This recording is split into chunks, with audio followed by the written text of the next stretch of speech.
কোতুলপুর বিধানসভার প্রার্থী হরকালী প্রতিহারের সমর্থনে জয়পুরে জনসভায় এসে সায়নী ঘোষের আগুন ছড়া ভাষণ। বিজেপিকে তোপ, মমতার নেতৃত্বে এগোচ্ছে বাংলা। নির্বাচনের প্রাককালে কোতুলপুরে তুঙ্গে উঠল রাজনৈতিক উত্তাপ। জয়পুর ব্লকে রাউতখন ফুটবল মাঠে তৃণমূল কংগ্রেসের প্রার্থী হরকালী প্রতিহারের সমর্থনে আয়োজিত বিশাল জনসভা পরিণত হল কার্যত শক্তি প্রদর্শনীর মঞ্চে। সেই মঞ্চ থেকে বিজেপির বিরুদ্ধে তীব্র আক্রমণ শানালেন রাজ্য মহিলা সভানেত্রী তথা সাংসদ সায়নী ঘোষ। ঝাঁঝালো ভাষণে সায়নী ঘোষ কি বললেন শোনাবো। ৩০ বছরের সিপিএম শাসনের এমন অবস্থা করেছে মমতা বন্দ্যোপাধ্যায় যে সিপিএম এর লাল কাপড় এখন ঝান্ডায় কম আর বিরিয়ানির হাড়িতে বেশি দেখা যায়। যায় কিনা? ভারতীয় জুমলা পার্টি বিজেপি মানে হচ্ছে বাংলা জ্বালাও পার্টি। বাংলাকে জ্বালাতে এসেছে ধর্মের নামে, বর্ণের নামে কোনো কাজ নেই। শুধু হিন্দু মুসলমান, ইন্ডিয়া পাকিস্তান, শ্মশান কবরস্থান এইসব ছাড়া মুখে কোনো কথা নেই।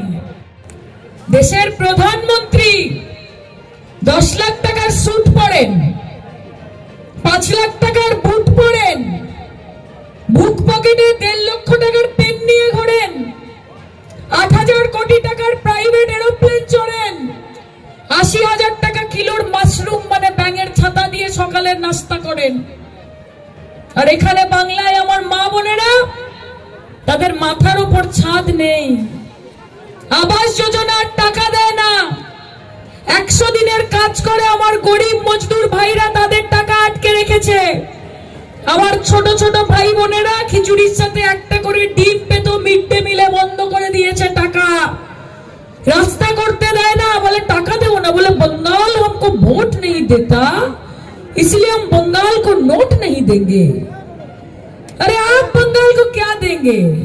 इस बार बंगाल आपको ठेंगा देगा। ठेंगा पता है ना ठेंगा क्या होता है? 2021 বলেছিল अब की बार 200 পার বাংলার মানুষ পগার পার করে পাঠিয়ে দিয়েছিল। দিয়েছিল কি? হ্যাঁ কি না? এবার একদম যমুনার উপরে পাঠিয়ে দিতে হবে যে দিল্লি থেকে এসেছো, দিল্লিতে ফেরত যাও। আপনাদের করের টাকা, এই টাকা দিলে 100 বার নেবেন। এখন আবার বলছে কি মা, বলছে আমরা যদি ক্ষমতায় আসি তাহলে 3,000 টাকা করে অন্নপূর্ণা ভান্ডার দেব। হ্যাঁ বলছে কি না? তা বলবো সেটা হচ্ছে উন্নয়ন।